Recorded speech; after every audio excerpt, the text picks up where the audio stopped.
കർത്താവിൻ്റെ അതിപരിശുദ്ധ നാമം വാഴ്ത്തപ്പെടുമാറാകട്ടെ. ഇന്നത്തെ ചിന്തയ്ക്കായി മർക്കോസ് എഴുതിയ സുവിശേഷം 4-ാം അധ്യായം അതിൻ്റെ 20-ാം വാക്യം നമുക്ക് ചിന്തിക്കാം. നല്ല മണ്ണിൽ വീണ വിത്ത്. പ്രിയമുള്ളവരെ, യേശു പറഞ്ഞ ഏറ്റവും പ്രസിദ്ധമായ ഉപമകളിൽ ഒന്നാണിത്. വിത്ത് വിതയ്ക്കുന്നവൻ്റെ ഉപമ.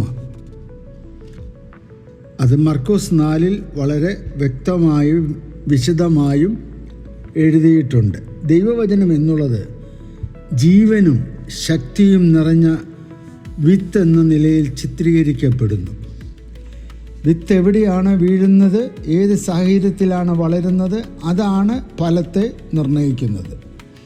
വിത്ത് ഒരിക്കലും നശിക്കുകയില്ല. പക്ഷേ നമ്മുടെ ഹൃദയമായ മണ്ണ് തയ്യാറായില്ലെങ്കിൽ അതിൻ്റെ ഫലമുണ്ടാകുകയില്ല. അത് കല്ലുകൾ നിറഞ്ഞ സ്ഥലമാണെങ്കിൽ ആയതിന് സംശയം, ആത്മീയ മടുപ്പ്, ആത്മവിശ്വാസത്തിലുള്ള പോരായ്മ എന്നിവയിൽ നാം ചിന്തിക്കുന്നവരാണ് എന്ന് മനസ്സിലാക്കാം. ദൈവവചനം ശ്രദ്ധയോടെ കേൾക്കും, പക്ഷേ ഉടനെ അത് മറന്നുപോകും.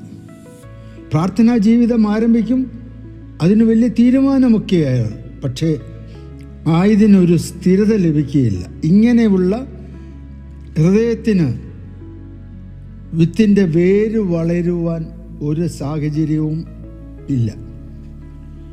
മുള്ളുകൾ നിറഞ്ഞ ഹൃദയം ലൗകിക ആഗ്രഹങ്ങളെയും തെറ്റായ ബന്ധങ്ങളെയും തെറ്റായ കൂട്ടായ്മകളെയും തെറ്റിദ്ധരിപ്പിക്കുന്ന സുഹൃത്തുക്കളെയും ഇവയെ ഉൾക്കൊള്ളുന്നവയാണ്.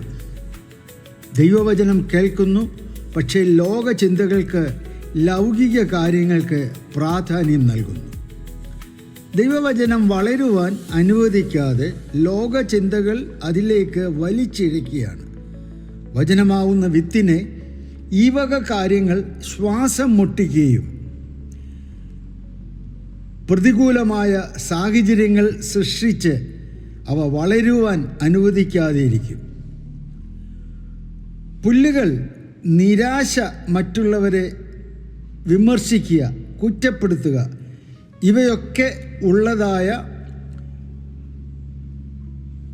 വളർച്ചയെ തടസ്സപ്പെടുത്തുന്ന വസ്തുതകൾ നിറഞ്ഞതാണ്.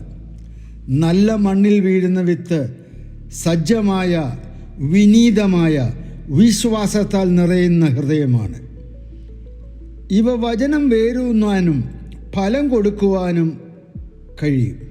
ആയതിനാൽ നമ്മുടെ ഹൃദയത്തെ ശുദ്ധീകരിക്കുക, എല്ലാ തെറ്റായ ബന്ധങ്ങളെയും നാം വിച്ഛേദിക്കുക, തെറ്റായ ചിന്തകളെ മാറ്റുക, ദൈവവചനം വളരെ ശ്രദ്ധയോടെ കേൾക്കുക, അത് നമ്മുടെ ജീവിതത്തിൽ അനുസരിക്കുക, ആയത് ധ്യാനിപ്പാനും നിത്യം പഠിപ്പാനും കൂട്ടായ്മകളിൽ പങ്കെടുപ്പാനും വചനം കേൾക്കുകയും പഠിക്കുകയും ചെയ്യുവാനും അത് ഹൃദയത്തിൽ സംഗ്രഹിക്കുവാനും ശ്രദ്ധിക്കുക. പ്രിയമുള്ളവരെ, വചനം വളരുവാനുള്ള നല്ല സാഹചര്യമുള്ള ഹൃദയങ്ങളായി നമുക്ക് നമ്മുടെ ജീവിതത്തെ ക്രമീകരിക്കുവാൻ കർത്താവ് ഇടയാകട്ടെ. ഈ വചനത്തോടൊപ്പം നമുക്ക് പ്രാർത്ഥിക്കാം. ദൈവമേ, തിരുവചനം നഷ്ടമാകാതെ ഫലം കായ്ക്കേണ്ടതിന് എൻ്റെ ഹൃദയത്തെ ക്രമീകരിപ്പാൻ എന്നെ ഇടയാക്കണമേ. ആമേൻ.